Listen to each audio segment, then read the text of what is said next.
thousands of people have mysteriously vanished in America's wilderness. Join us as we dive into the deep end of the unexplainable and try to piece together what happened.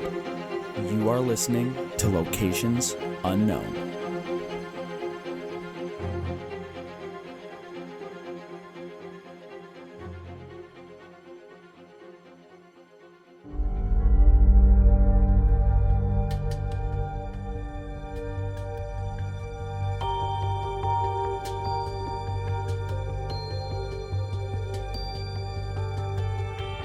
What's up, everybody, and welcome back to another episode of Locations Unknown. I'm your co-host, Joe Arado, and with me is a guy who would never sell your digital data, Mike Vandenbogart. Thanks, Joe, and thank you once again to everyone who's tuned in.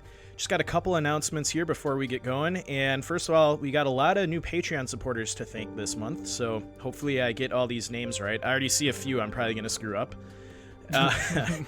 So we've got Ellen Morningstar, Chris Sweet, Matt Huffman, and thank you, Matt Huffman. I know him, so I appreciate that. Artemis Gray, Brianna Ganetti, Brooklyn Shimbashi. Probably said that wrong. I actually think you got that one right. Adrian Kepkovic, Casey Stanley, Becky Pitt. What do you think that is, Joe? Nope. You don't get my help. You have to say it first, then I'll tell you what I think it is. Picnetti? Maybe I think it's Piccanetti. Piccanetti. Sorry, Becky.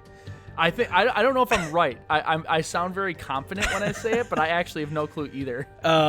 Tracy Urbis, Krista Shway, Zane Simon, Chelsea Beerley. Chelsea. My bad. That one you've no excuse for. That's a pretty common name. That is. Anthony Romeo, Teresa Mizenska. Probably really butchered that one.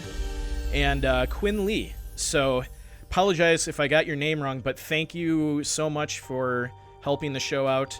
It means a lot to Joe and myself. Every dollar helps us make a better show.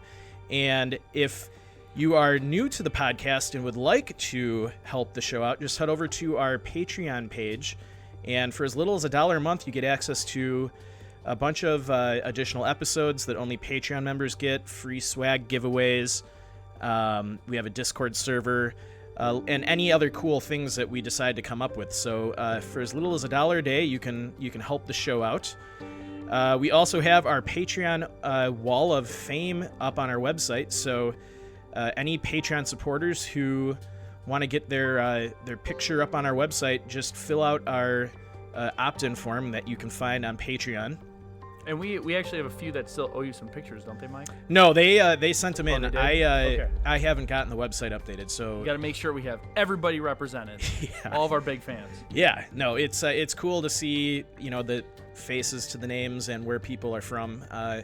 We also are going to be launching a new store right on our website. I'm in the process of building that out, so check back for that in a couple of weeks. We got some new keychains that are going to be going live on our Facebook store soon. And we were told that they help you chain your keys together very well. Very well. And unfortunately, our Patreon supporter who won our free t-shirt giveaway has still not contacted me. So we will be selecting a new Patreon supporter. Let's do what, like 72 hours from the airing of this episode, so it's an official last warning. Yeah, we will select a new Patreon supporter for that t-shirt on Monday, let's say. All right.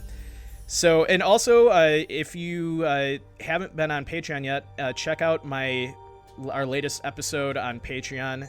It was just me rambling on for an hour, so I guess. Yeah, but you're like the Beyonce of the group, so you can go solo and still like make it good. If I did it, I would just be a Destiny's Child that nobody knows about. Oh man, yeah. So I couldn't get the editing down.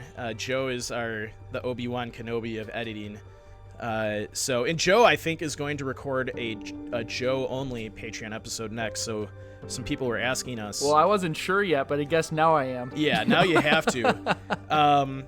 The final thing I want to mention, and sorry if I'm stalling, it's because I'm looking it up, but we recently just got a phone number for the podcast, and you can. We're asking people if they want to call in and leave a voice message. I've got it. I went back to our text where you sent it. I've got it too. Okay. Now. So yeah, we urge anyone who wants to, they can call in, leave a voice message, and you can ask the show a question. You can suggest a case. You can leave a comment. For any reason. Any reason. You can say whatever you want. Yeah, if you just are out late one night and you're a few in the bag with your buddies and want to call and leave a message, I would actually prefer those. Yeah. Like the 2 in the mornings, because I think those will be hilarious. And if you're lucky and it's appropriate, we may put it on the air. Don't say anything you wouldn't want publicly aired, so we may or may not use any of them. Who knows what we'll get. But the number to call is 208-391-6913. So I'll also post that in the show notes. So give us a call. We're anxious to hear what you have to say. I'm very anxious. I will be so disappointed if nobody calls in. So that is the end of my update. So Joe, why don't you take it away? All right, everybody, let's gear up and get out to explore locations unknown.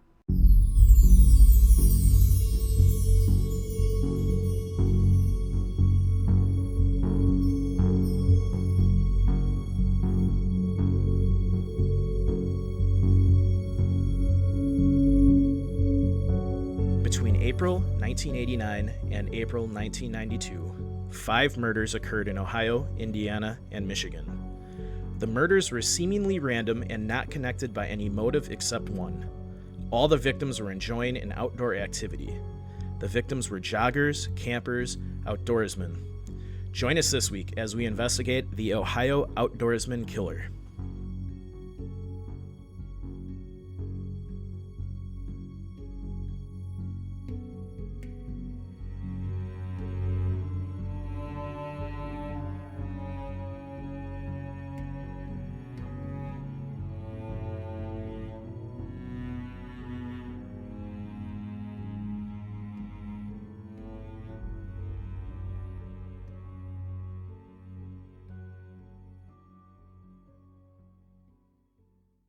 Thomas, or Tom, Lee Dillon was born in Canton, Stark County, northeastern Ohio, on July 9th in 1950.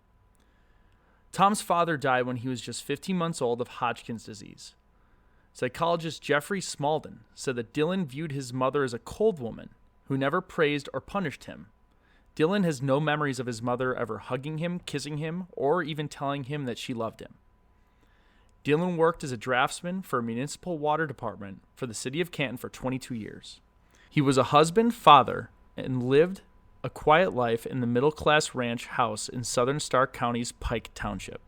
The Dillons were described as a very close-knit family.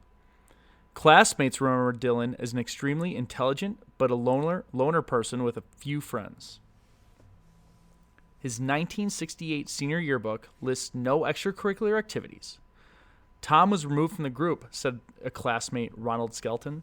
He was a person who marched the beat of a different drummer, separated from the mainstream. Another classmate, Thomas Bright, said that Dillon was quiet, especially in a group. He always liked him, Bright said. I got a kick out of him. He made me laugh. Dillon would take trips into the backwoods of Ohio alone, stop on his way to buy beer, and often drove hundreds of miles immersed in his own thoughts, dreaming he was a special forces soldier out hunting for enemy combatants. In his teenage years, Dillon began keeping count of the animals he killed on a calendar in his bedroom of his family's home on 37th Street in Canton. He also kept a calendar for all the girls he had slept with. So just interrupt you here, Joe. Yes. My initial thoughts are, he seems like an odd guy already. Oh yeah, 100%. It's strange that he's keeping a log of animals he's killed and women he's bed. So if you're a vivacious person who takes in true crime stuff, especially murder related, this profile is starting to sound really similar to a lot of other white male serial killers. Yeah, it definitely does, and it's just interesting that obviously we have the benefit of hindsight here, but these guys all seem to have a very similar life story and tendencies. Yes, absolutely. And even in just the first couple minutes of hearing about him, I already tell something's off, and I don't know what he's done yet.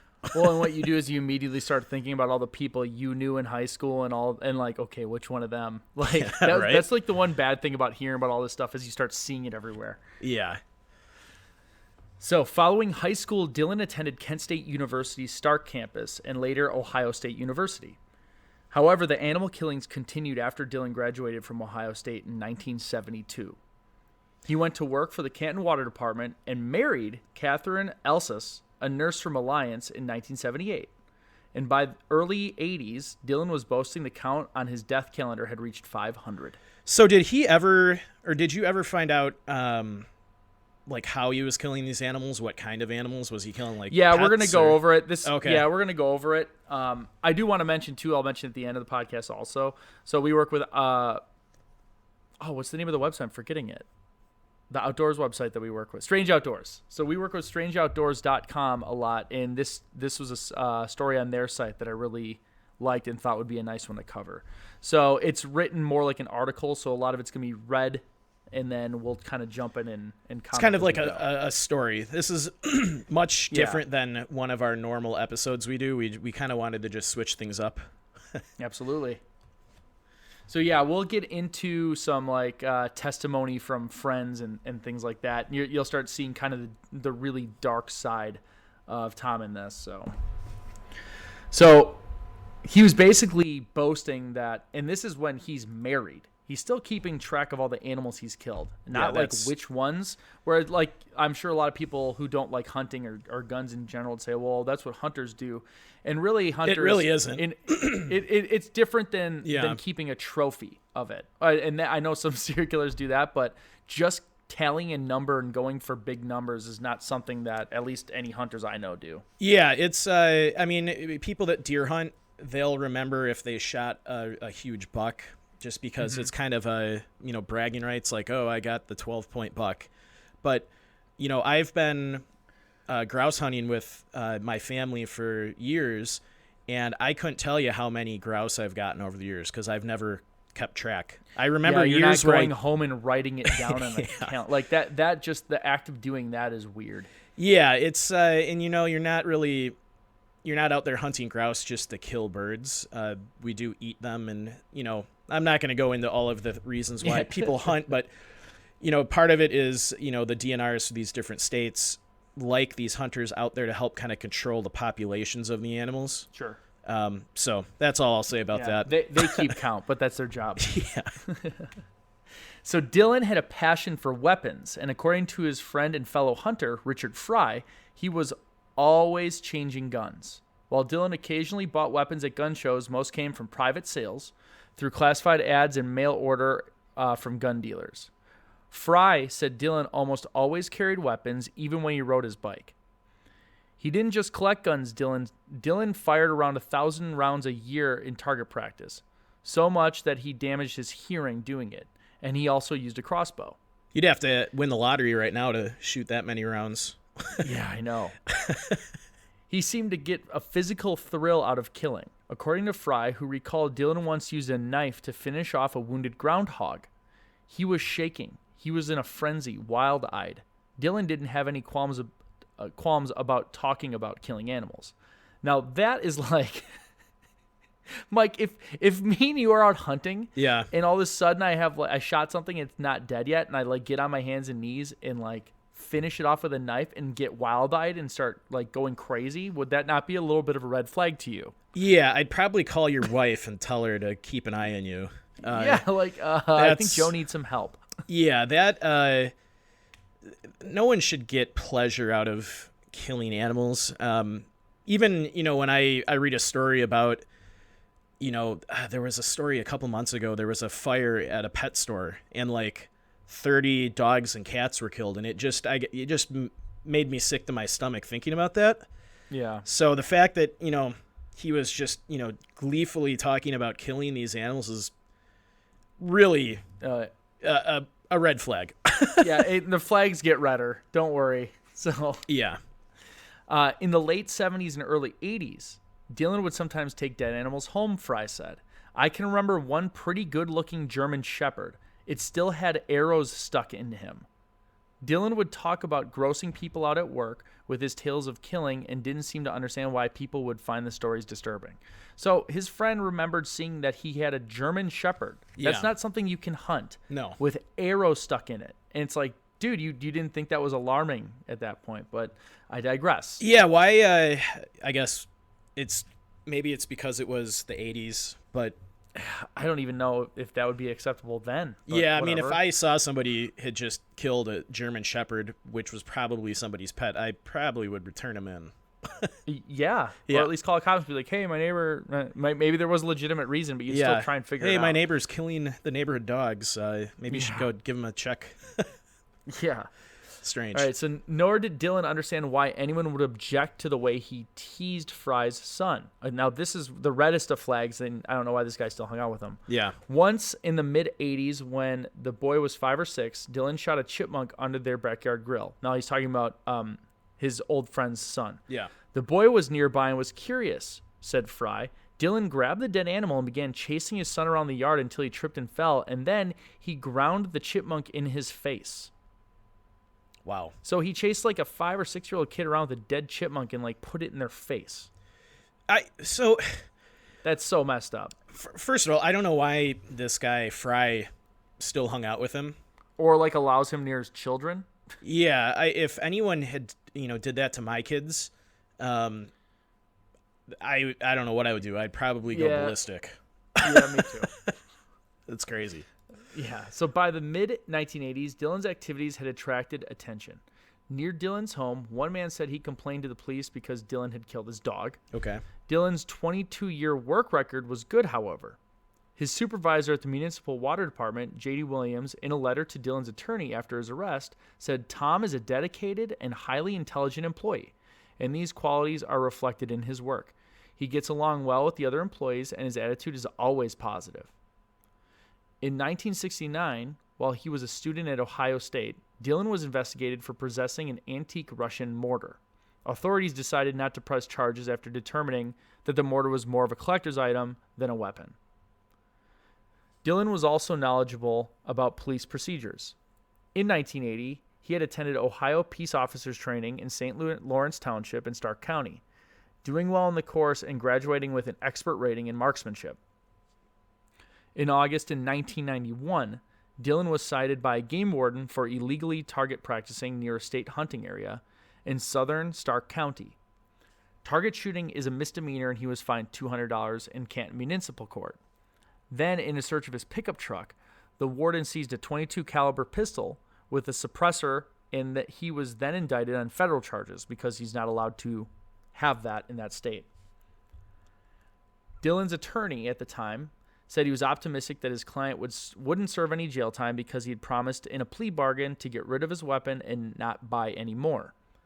Mr. Dillon has lived a law-abiding life, Seinberg wrote in a motion requesting leniency that portrayed Dillon as an avid and lifelong gun enthusiast who made a mistake but presented no threat to society. That's some gleaning warning ahead of time. You see this in a lot of the cases of these serial killers that people always kind of I had no idea, he was capable of this or that he could do this. But, I mean, looking at his life up to this point, it's pretty obvious something is, deeply wrong with him. Yeah, absolutely. I put a lot of blame on this guy named Fry. Yeah. I don't know the rest of the story, so maybe I'm blaming him too early. I always try and put myself in the other person's shoes, and because I've had some friends that have done weird things, and I'm it's the things that maybe could have gone out of control, but none of them pass a line. Yeah. There's several things here that cross a significant line. I probably wouldn't have kept hanging out with him after years 100% earlier. Would have cut ties off with him. Yeah, so 100%. I probably, yeah. But yeah, if stuff like that kept happening, it would have been a call to the authorities for something. But yeah. Anyway, so what we'll do now is I'm going to go over the 5 murders, and then we'll describe each one, and then kind of go into an order of how they tracked him down and actually ended up charging him with the murders. So the first one was Donald Welling. He's a 35-year-old man of Strasburg, Ohio. It was on April 1st in 1989. He was murdered while walking or jogging on the Tuscarawas County Road in 94. Yeah, I don't even know how to say that. So he was the first one. So he was doing all like the animal killing and the weird stuff for the majority of his life without actually being attributed to a murder. Now I will just put the caveat, they're not entirely sure of all the murders he's done. Mm-hmm. These are the ones he's confessed to. I wonder what the trigger was. Maybe we'll learn this later. What moved him to the point beyond animals? Yeah, he talks and explains why. But then there's some skepticism around that, so we'll get into that. Okay. So the next one was Jaime Paxton, 21 years old, of Bannock, Ohio, on November 10th, 1990, while deer hunting in Belmont County. After that, we have Kevin Loring. He was 30, of Duxbury, Massachusetts. That was on November 28th, 1990. So that was same month as Jaime. Mm-hmm. Also while deer hunting. Okay. Claude Hawkins, 48, of Mansfield, Ohio, was March 14th, 2 years later, while fishing at Wills Creek Dam in Coshocton County. And the last one they have is Gary Bradley, 44 years old, of Williamstown, West Virginia, on April 5th, 1992. So the next month, just it's almost like within 30 days he'll do one. It seems like. This is really interesting to me, and I'm going to try and tie it back to all of the other episodes we typically do. So a lot of times we'll talk about a person just completely vanishing in the wilderness, and we never know why. And sometimes in the theories we kind of joke like, oh, maybe there's a serial killer living out in the woods. Like, yeah. This is a clear example of this gentleman, crazy guy, who he had a thing for killing people out, people that deer hunt are usually, pretty out, deep into the woods. It's not something, you can do it closer to residential areas, but yeah, it's like harder to find a person. Yeah. So, it's very interesting that he's targeting people in these remote areas out in the woods or on very, lightly used county roads. And this goes right into the narrative of, makes me think, are a lot of the cases we talk about and a lot of the cases we haven't got to yet, could there really be more of these kinds of people preying on, individuals, way out in the middle of nowhere? And that's why we're never able to ever find any evidence of their bodies or their gear. I don't know, but you just made it a lot more terrifying to go hiking. I just was thinking of that because we always talk about serial killers as one possible theory. Yeah. No, I think it brings more credence to it. I think in general it's like, and I'm sure you'd agree with this, that it's super rare. Oh yeah. It's obviously super rare, but I think it lends more credence to the fact that could be considered a more likely variable than I think we've even been giving it credence to. I'm sure a small percentage of all of those unsolved cases in the wilderness are probably related to a serial killer. Oh, they have to be. I even feel like the last one may have been, where he got lost and his dog got lost and he was with those guys who he might have been in a gang with. I still think that could have been a homicide. But yeah, we don't have to get into all that. No, I'm just trying to tie it back to our normal type of episode. Sure. So what I'll do now is I'll go through each of the murders in a little bit more detail before we get into the cases. So this is going to be Donald Welling, the first one. This was around 9:30 a.m. on April 1st, 1989. Donald Welling was out jogging on a back road in Tuscarawas County near New Philadelphia, a quiet community about 100 miles south of Cleveland, Ohio. Suddenly, a vehicle approached him and he was shot at point-blank range. The vehicle is being driven by Thomas Dillon. He put a .30 caliber rifle bullet through Donald's heart from approximately 10 feet away. At the time, the authorities could not find a motive or any evidence to help them solve the murder. Dillon later said, "He said, 'What's up?' just before I shot him. Just from me to you, just 5 feet away, this guy was just trying to be friendly, and he blew, I killed him. It wasn't premeditated. I told you guys that. I was just driving along and came up on him, and that's it. welling, and I heard a voice in my head that said, "Open fire on him," and I did. And in 10 seconds from the time I heard that voice till I shot him and killed him. So that was words directly from Dillon on why he did it. Crazy. Yeah, just like wrong place, wrong time. So now we'll do Jaime Paxton's. 21-year-old Jaime Paxton was hunting outside St. Carlsville, an Ohio community near the state border with West Virginia, on Saturday, November 10th, 1990. Ohio's annual bow hunting season was in full swing. Jaime headed out into the cold morning to try and bag a deer. Jaime lived with his parents in Bannock County, Ohio. Following breakfast, just before 7 o'clock, he headed out the door with his crossbow, said goodbye to his mother, Jean Paxton, and father, Mickey, and was never seen alive again. Jean had expected her son home by mid-afternoon, but then at 2:40 p.m., as Jean went about her household chores, a sheriff's car pulled up to the house. Jaime had been found by his friend on a bushy hillside along Route 9, dead from an apparent rifle bullet wound to his chest, right knee, and buttocks. Sheriff Tom McCourt knew that this was no accident. When we saw more than one wound, we knew it could not be an accident. Plus, it was a bullet wound rather than an arrow, and gun season was not in yet. So now Kevin Loring. 30-year-old Kevin Loring of Massachusetts was hunting in Muskegon County on November 28, 1990. He was a refrigerator technician who was married and the father of 3 children, had been murdered by a single gunshot wound to the face. He'd been hunting deer in a strip mine area. The murder of Loring had been deemed a hunting accident at the time. So as you can see, there's like no connection. It's like almost seemingly at random. Those hunting accidents are a little more common than you think. I know here in Wisconsin, deer hunting is a really big deal. And Joe, what would you say? Probably at least 1 or 2 people are killed accidentally every deer season, either by shooting themselves or getting shot. Yeah, I remember it was like 2 years ago, they didn't have a single death, and it was kind of like a big deal. It's not like they have a ton, but yeah, they'll have at least 1 or 2. And that's out of the 300,000 people that go out or something like that. Yeah, it's hundreds of thousands in the woods, and some areas of the state where they hunt, it's, they're more packed in on each other. And yeah, I think some of them are, accidents where they shoot themselves. I mean, they'll drop the gun. Unfortunately, a lot of it's with drinking too. Yes.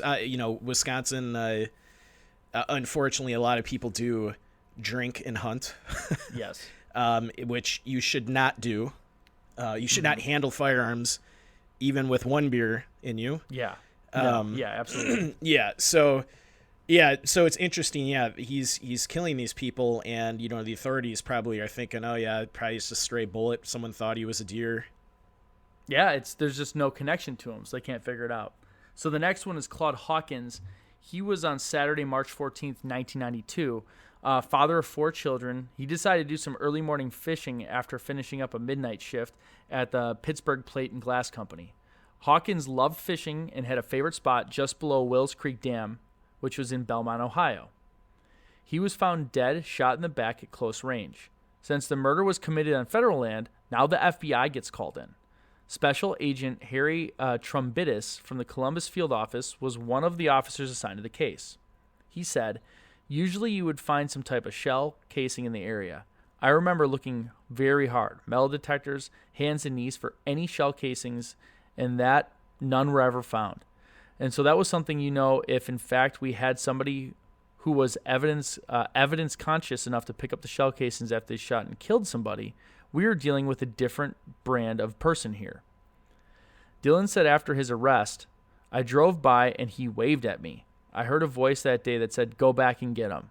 I saw him fishing down there. I heard a voice in my head say, 'Go back and get him.' Went down there and killed him. Shot him right in the back."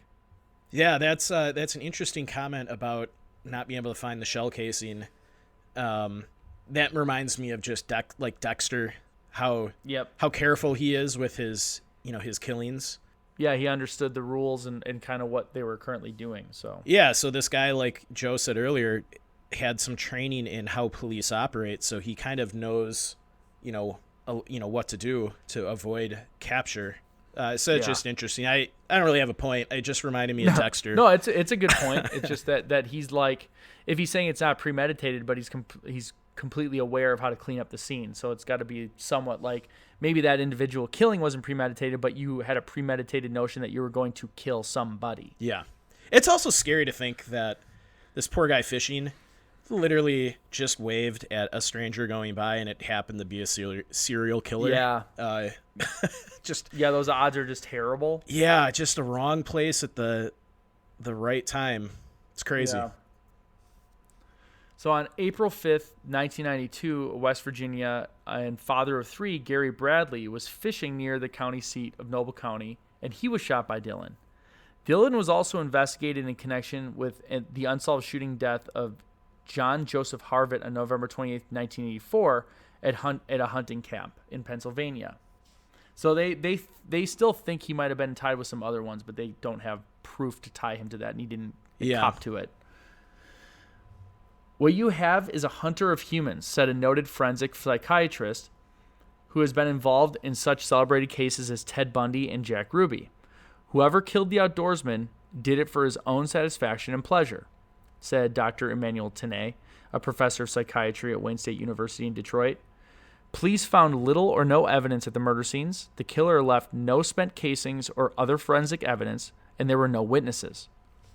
So I think that part plays into the fact that they're outdoors. You're not in a crowded area. Yep. So a short time after Jaime's murder, Gene Paxton began writing a letter campaign, sending letters to the killer via the Martins Ferry Times-Ledger. It's a newspaper saying, "To the murderer or murderers of my son Jaime, would it be easier for you if I wrote words of hate? I can't because I don't feel hate. I feel deep sorrow at losing my son. You took a light from my life November 10th and left me with many days of darkness. Have you thought of your own death? Unless you confess your sin and ask God's forgiveness, you will face the fire and fury of hell. When you are caught, I will be sorry for your family. They will have to carry the burden of your guilt all their lives."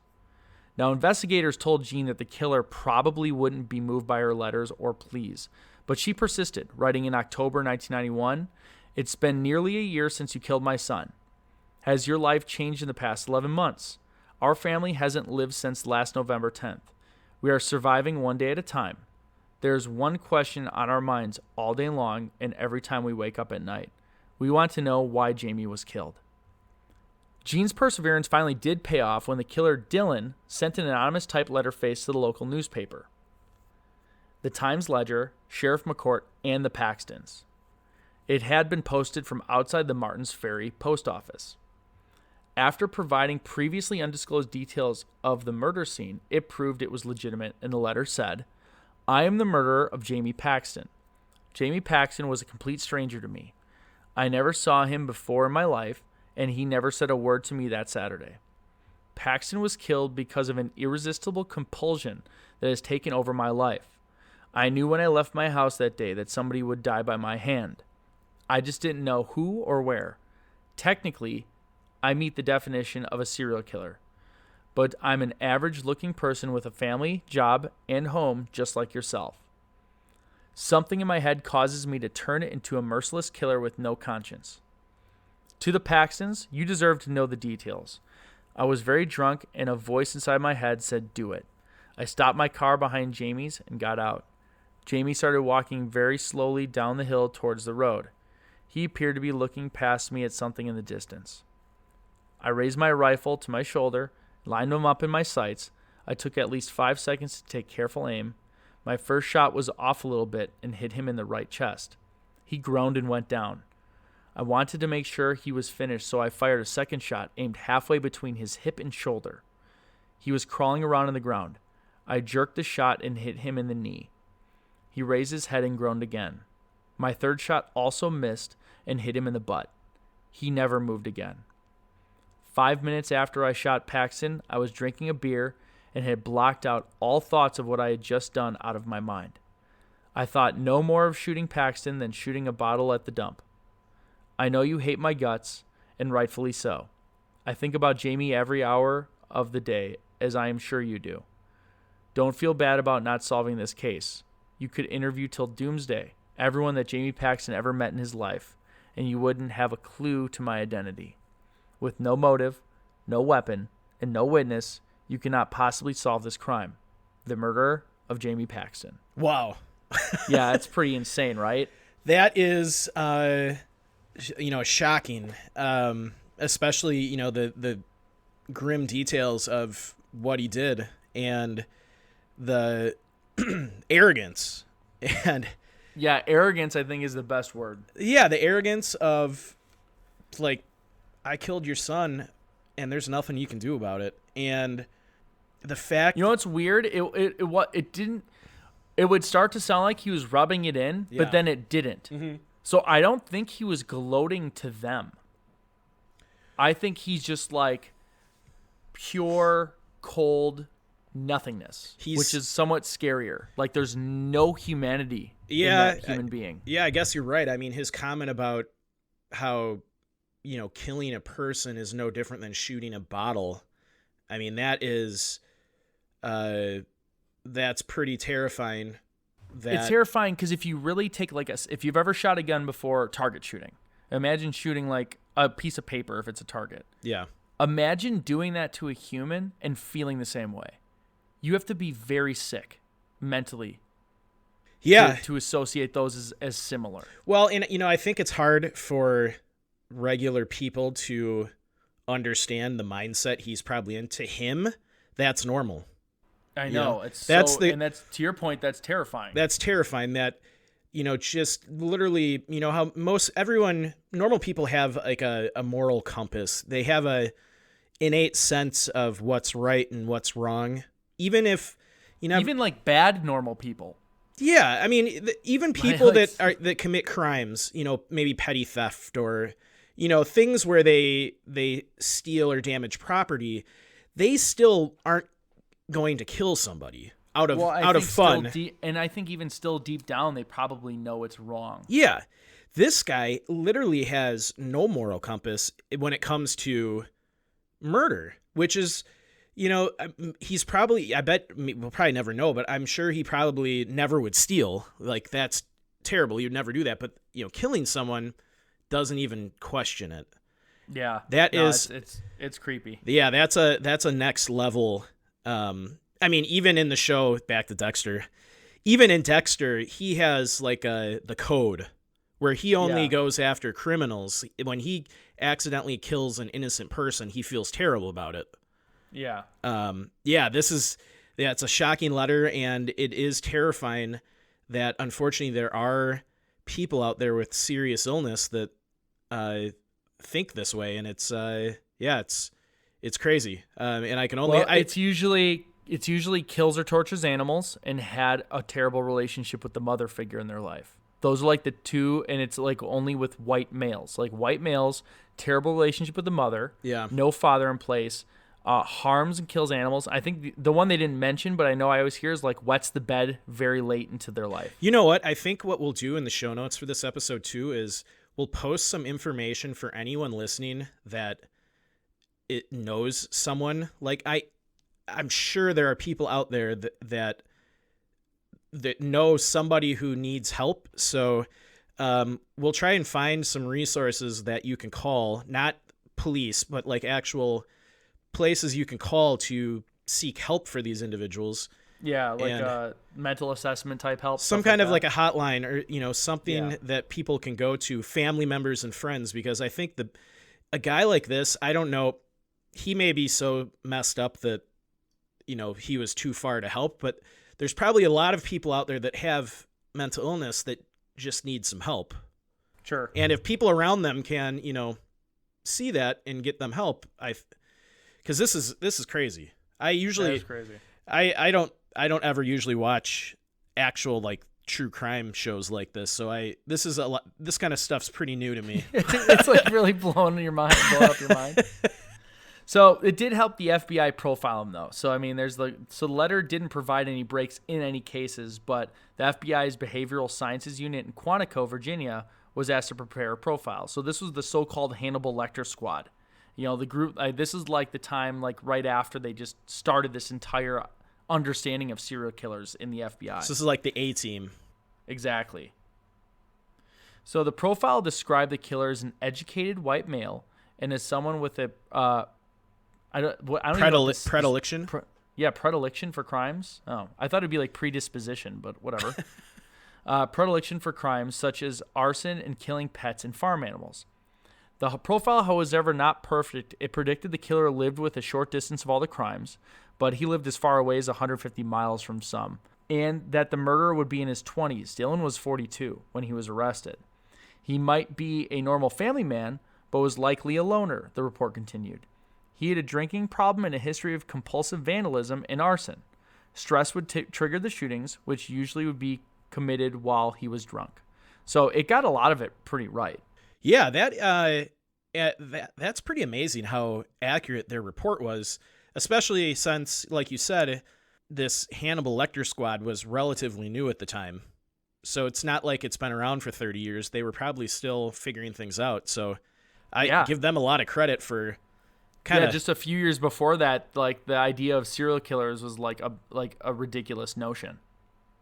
Yeah, so that is pretty interesting how accurate they got. Yeah. So their first break came with this Richard Fry person. This was an old high school friend of Dillon's, and it was on August 26, 1992. We're doing like one of those movies where it goes in the middle, then to the beginning, then back to the middle again, and we caught back up. Yeah. So now we're back up to Richard Fry. He called the detective when he... after being disturbed with the preoccupation with serial killers and animal killings. So, like, they finally broke the cold case. Fry had read the August 11th, 1992 report in the newspaper about the case they were working on and the FBI profile. So he at least finally had enough, gusto about him to, like, go, oh, crap. Yeah. This sounds a lot like my buddy. I take back my harsh words I said about Fry. Yeah, but like it took the FBI saying, "Hey, that's not normal," like for him to like 5 do it. Killings, that we know of. Yes. So Fry and Dillon met at in junior year at former Glenwood High School in Plain Township. As teenagers, they would drive through the countryside, taking shots at road signs and animals, as well as lighting random fires. Dillon began getting more violent and cruel by shooting family pets as they came across. Several days before, Fry had called the FBI number listed in the various newspaper stories about the murders. He left a message on an answering machine. When the FBI didn't return his call, he tried the Tuscarawas County Sheriff's Department. I'll never get that name right. It's a tough one. That's like you and Patreon supporters. Yeah. I'd like to meet with you, Fry told Detective Wilson. I saw the reports about the task force that had been formed to solve the killings, and I just think I got a guy who should be investigated as a possible suspect. The man was nervous about coming to the station, so Detective Wilson agreed to meet him at a private location outside of the town later that day. By the time the Southeastern Ohio Homicide Task Force had received many tips and none of them panned out, Wilson was initially skeptical, believing that Fry's story about Dillon looked like another dead end. Fry, however, said in 1993, he asked me if I thought he could or I had killed somebody. And he's talking about Dillon. Yeah. The way he looked at me chilled my blood. I thought he had a secret to tell. It was the look on his face and in his eyes. Fry had read about the killings and knew that Dillon liked to drive around those same areas at weekends in his car that they frequented in high school. He knew Dillon had weapons and had shot and killed animals. He felt that Dillon was the type of person who could do something like this. So Fry recounted, I used to go out hunting with him because we were gun enthusiasts. In the beginning, it was all pretty legitimate, but then we started hitting these dumps in southern Stark County.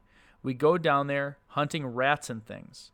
I remember we ran into a couple of scraggly dogs one time. They were all diseased. They were sick. I remember they had open sores. Tom said, do you think I ought to kill them? And I said, well, you'd probably be doing them a favor. I remember him shooting them. I didn't think too much about it. Wild dogs can be vicious. Then he started shooting dogs, just dogs along the road. I said, Tom, shooting a wild dog is one thing, but that dog doesn't look very wild to me. He said, you can't let them damn things be running around. I let it go once or twice, but then I said, Tom, you got to quit it, or I won't go out with you. Those are somebody's pets. Somebody loves them. It's just not right to do that.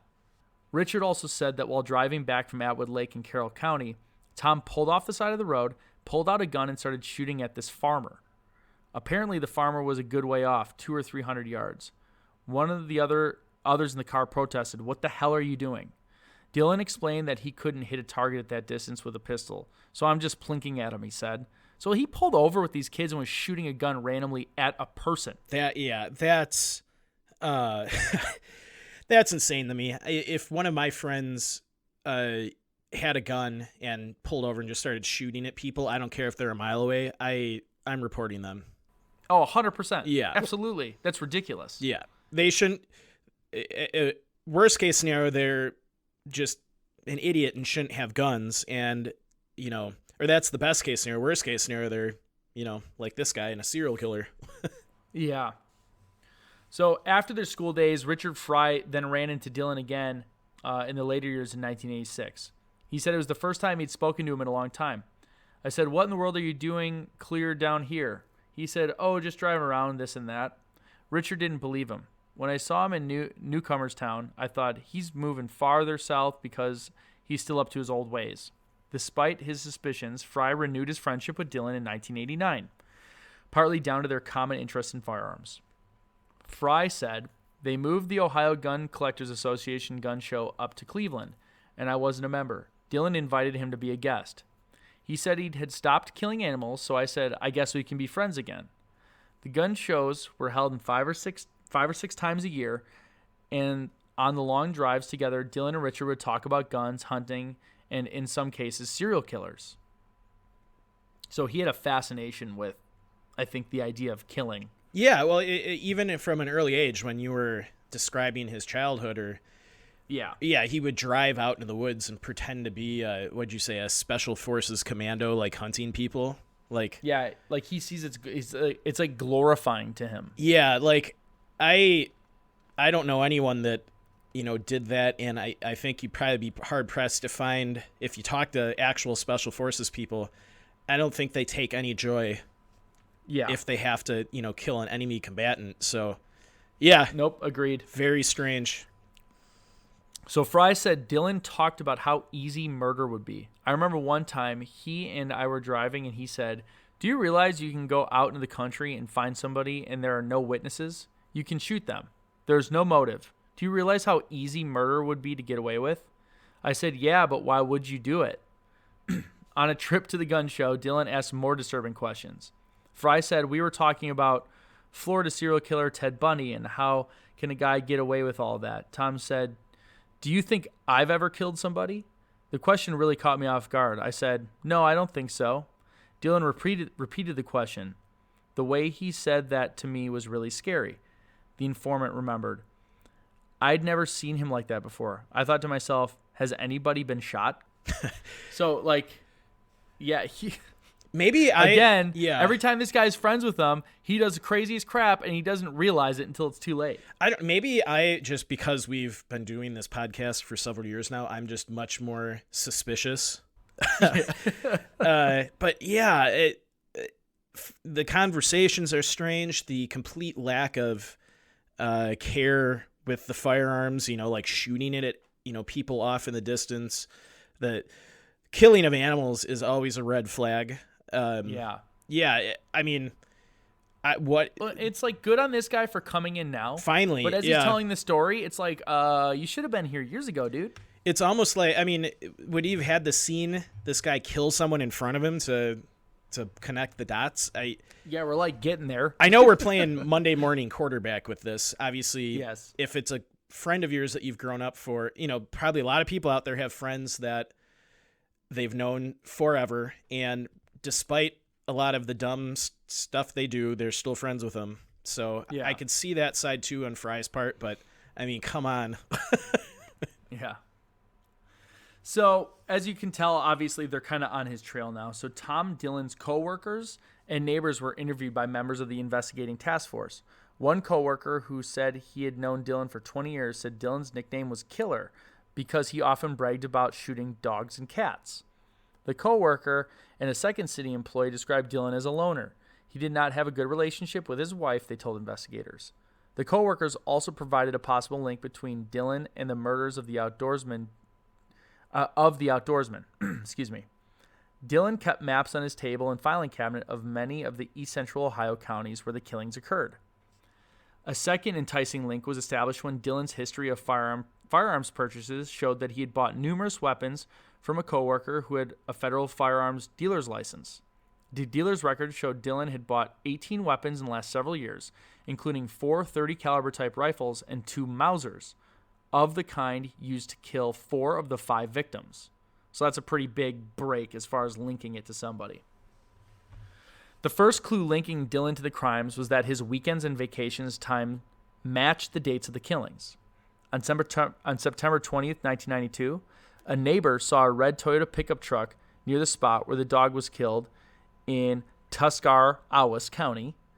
A .25 caliber bullet was removed from the dog, and Richard Fry had told detectives Wilson that Dillon owned a similar gun.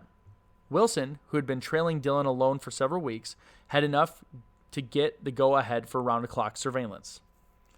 The county sheriff, Harold McGimmie, said Wilson's preliminary work convinced the other task force members that Dillon was a viable suspect. Wilson's biggest job was getting the task force interested in Dillon. McGimmie said, "From early on I felt strongly about him. He appeared to be your everyday guy, but underneath the surface he wasn't. Not even close." Now, beginning in mid-October, the task force tailed Dillon from the air and on the ground to gun shows and on weekend trips into Belmont, Harrison, Tuscarawas, Holmes, and Carroll counties. He was often seen drinking from early in the morning. So they have a full surveillance operation up and following him now. Yeah, the FBI is air and ground tailing this guy. It's like the scene out of Goodfellas in the end, where he he gets in the car and there's a helicopter and there's everything just following him everywhere he goes. Yeah. So on November 8th, aerial surveillance saw Dillon stop several times and point what appeared to be a gun at electric meters on oil well pumps and a stop sign. Dillon also stopped next to a car with a for sale sign on it, picked up a large rock and threw it through the windshield. It's like he's just like destroying things as he goes around, like shooting stuff and throwing rocks at cars. I'm assuming he's probably drunk while doing this. He must be. Yeah, I mean, he's got to be. It sounds like he has a pretty severe alcohol problem. Yeah. And they guessed that in their profile, which is incredible that they figured it out down to a science. Yeah. So on November 11th, the task force members lost sight of Dillon on his way home from Belmont County. Later that day, they learned that 2 cows had been killed with a crossbow. Richard Fry helped obtain several of Dillon's arrows and match those found in the dead cows. So right when they lose track of him, he goes and kills 2 cows. Yeah, it's almost... Yeah, it seems like the episodes of him killing things is increasing. Yes. As time goes on, he's getting worse. So it almost seems it was inevitable that he was going to get caught because he was kind of spiraling out of control. Yeah, it seems like that. Yeah. He's just slipping up more. Yep, and just killing more animals and obviously murdered 5 people at this point. Yeah. So that was November 11th. On November 21st, the team followed Dillon to a gun show in New Philadelphia where he bought a .22 caliber rifle. The purchase of that gun and a .25 caliber handgun at the gun show in Cleveland on November 7th was enough to arrest Dillon for violating his plea bargain on the silencer charge. But the FBI still had no direct evidence to link him to the killings of the 5 outdoorsmen. So basically because of that whole incident with his suppressor, he wasn't allowed to buy those types of guns anymore. Mm-hmm. So they at least had something to bring him in on if they needed to, but they weren't going to do it yet because they wanted to connect him to the They're murder. still building a case on the bigger problem. Yes. Yeah. So Dillon was spotted visiting Kevin Loring's grave in Massachusetts. Dillon told police after his arrest, "When I went to New England last year with my wife, I looked up on microfilm in the Plymouth Library where the guy lived and everything. He was from the Duxbury area. I just read, to see who the hell he was. I didn't know who he was." Despite the surveillance, Dillon would attempt to kill Larry Euler in Tuscarawas County, but he missed him and Euler escaped uninjured. Wow, what a lucky guy. Yeah. In November 1992, at around 9 a.m. on a remote Harrison County road, an FBI surveillance plane with Detective Sergeant Walter Wilson on board was following Dillon's red Toyota pickup truck. Dillon was already drunk on beer. Ahead of the truck was a T intersection and near it a female jogger. She turned right. Fortunately, Dillon turned left. So obviously, on top of all this other stuff, he's recklessly driving around drunk probably every day. Yeah. I mean, it's a miracle that he didn't get into a terrible accident. I mean, well, it's one of those it's like the perfect storm things. Like you have a guy who society would benefit from, like crashing his car and killing himself probably from being drunk, and he's just getting by constantly doing it, not getting caught. Yeah, I mean, it sounds like he had obviously a severe drinking problem, and he does all this stuff when he's drunk. I can assume that he's drinking and driving a lot. He probably drinks to like suppress the voices, but then he just goes crazy. Like he's completely insane. Now that I think about it, it seems pretty shocking that he was able to go this long without getting caught. Yeah, absolutely. Yeah. So now we're getting closer to his arrest. So as hunting season approached, the surveillance team decided that they had to move in to stop any further killings.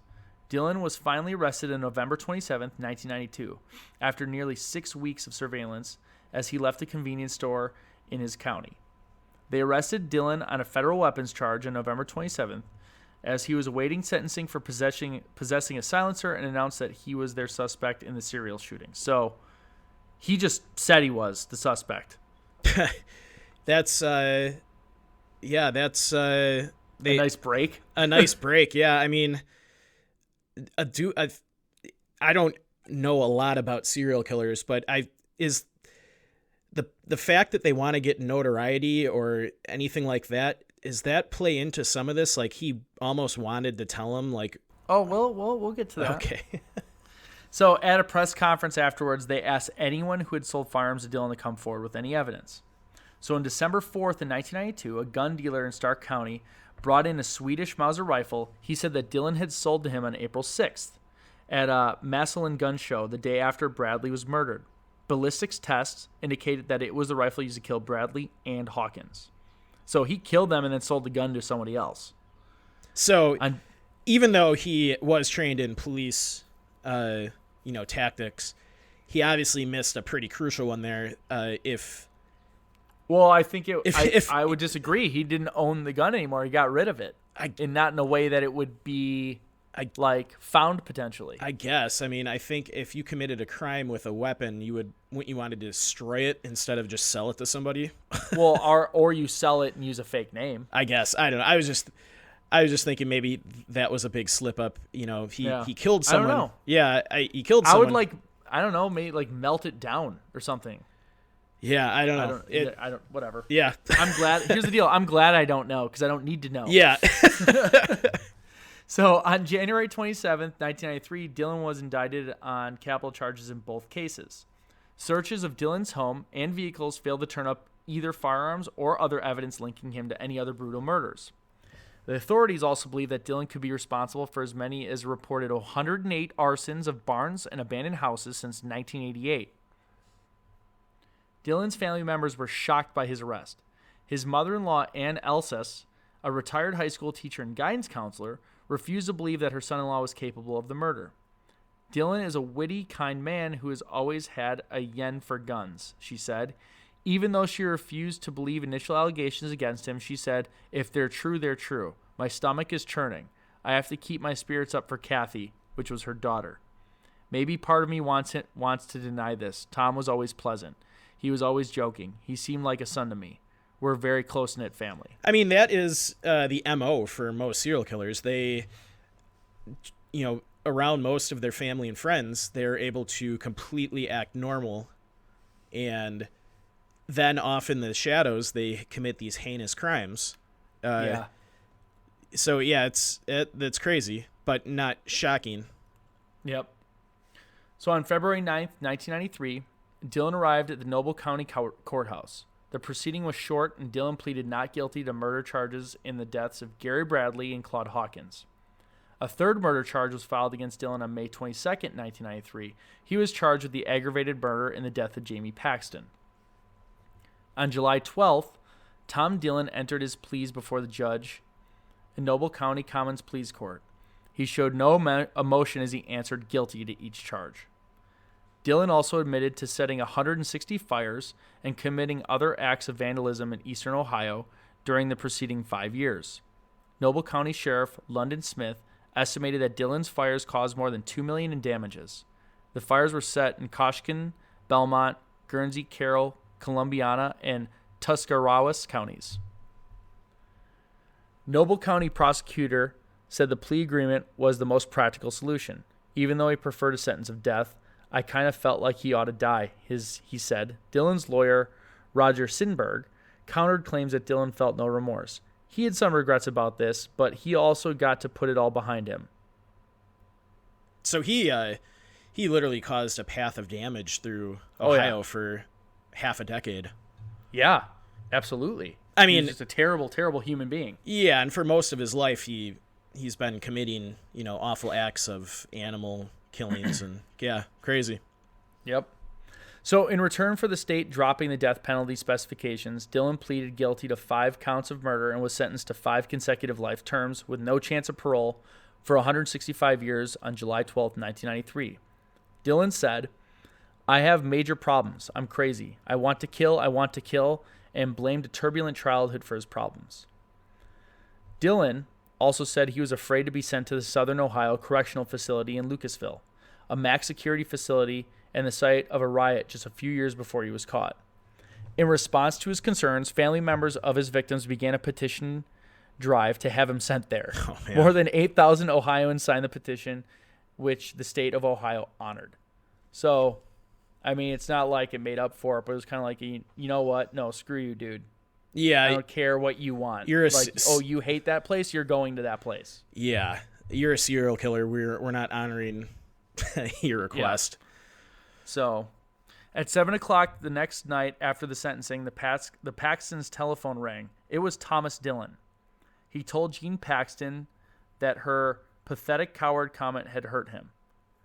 "That's what you are, Thomas," she replied, "and if you start with your cocky attitude, I will hang up. I have heard enough of that for the past several months. I'm not interested in what you have to say.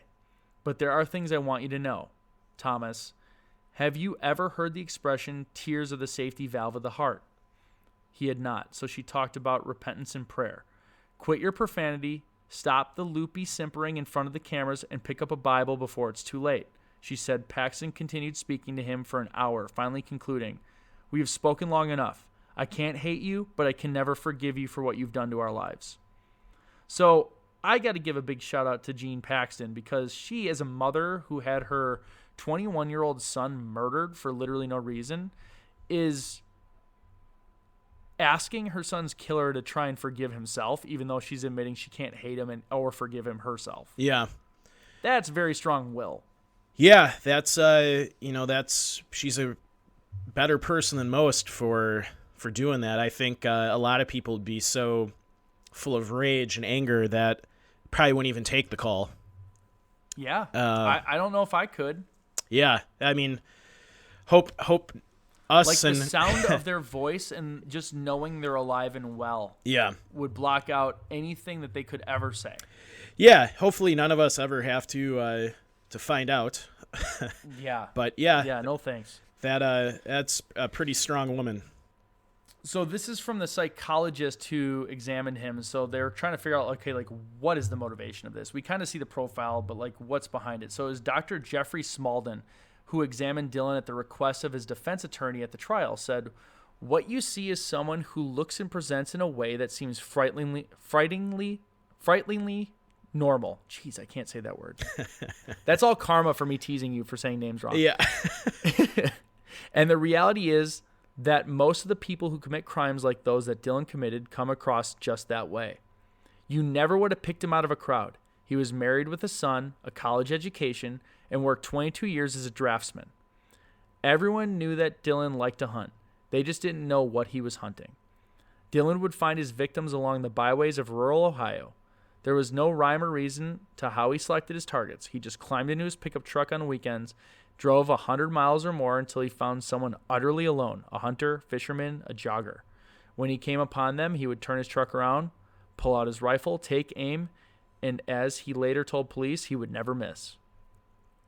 In his confession, he said that he shot his first victim 13 years earlier, a man sitting at home watching TV. So this guy was with his back to the picture window of his house. He was just sitting on the sofa. So this thought came to me. He said, "Stop, back up," and said, "Shoot this guy." So I shot at him through the picture window. This sort of voice in my head said, go back and get him. Go back and get him. I took my rifle. I went down there, jumped the guardrail, went down through the pine trees. I shot him in the back. But this voice was Dillon's own, Smalden said. When I asked him about that, he finally admitted, well, like, it wasn't another voice. I know it was me. It was my own voice. It was a voice in my head. Smalden said he was living in a fantasy world of his own creation. He talked on and on about the various fantasy roles that he'd envisioned himself in over the years. They ran the gamut from being president of the United States to being the lead singer for the Doors or the Beatles, to being brought out of retirement by the Cleveland Browns to lead his team to the Super Bowl. But they were all linked together by the theme of power, prestige, influence, and grandiosity. Now, I also found that his fantasy life had a much darker component than the examples that I've cited. Certain of his fantasies involved himself as a combatant in a war situation. On the murder of Kevin Loring, I don't know, just something came to me. I just spur of the moment thing. Described his murder of Jaime Paxton, he said, I heard a voice that said, do it. I got out. I had my rifle with me.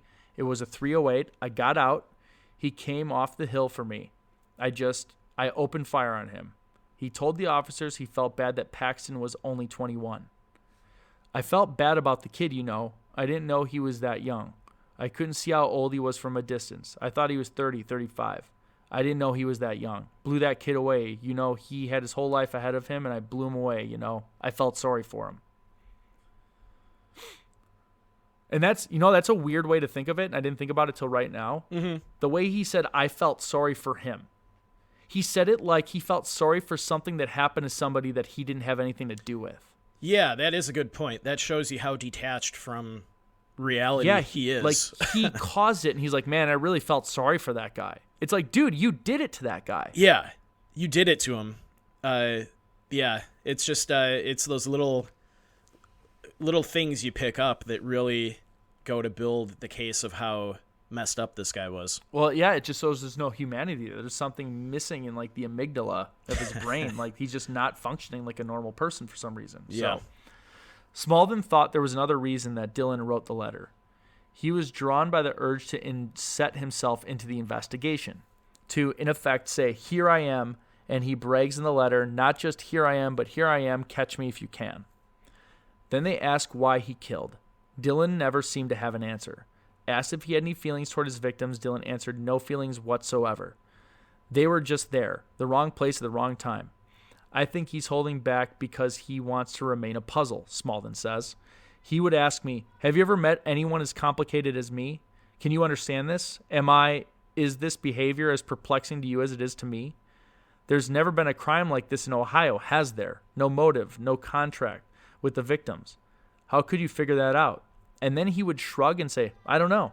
I really think that he felt he was something special, says Miller.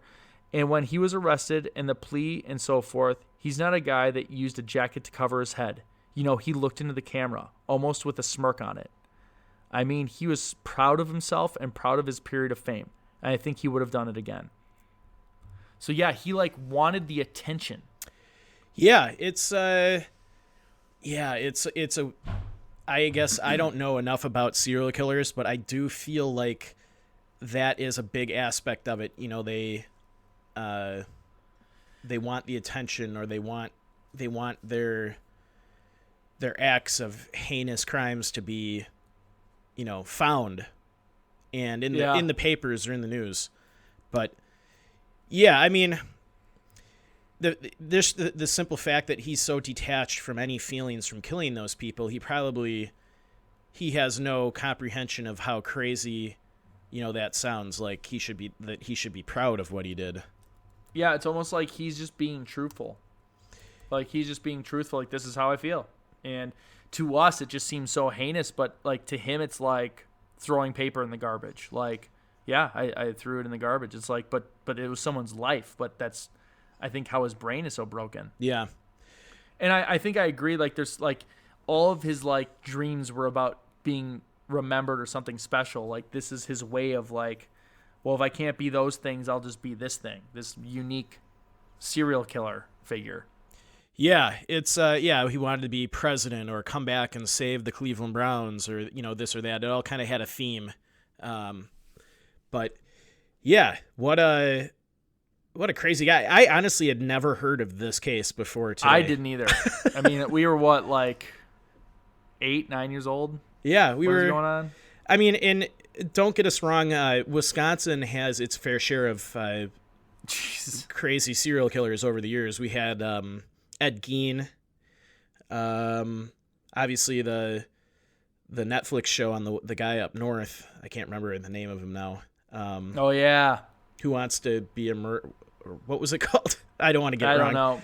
And Jeffrey Dahmer. We lived like a couple blocks away from where his apartment was. In college, yeah, we were. I think by the time we were there, they had already bulldozed the house. Yeah. But yeah, we lived our junior year in college, only a couple blocks from where Jeffrey Dahmer killed a couple people. The Ambassador Hotel. Yep. I think it's called the Ambassador Hotel, right? Yeah, I think so. I don't even know. It's been so long. Wisconsin does have its fair share of crazy serial killers in its past. I know they made a movie out of Ed Gein. He I don't know if you know about him, but he would use his victims and turn them into like lampshades.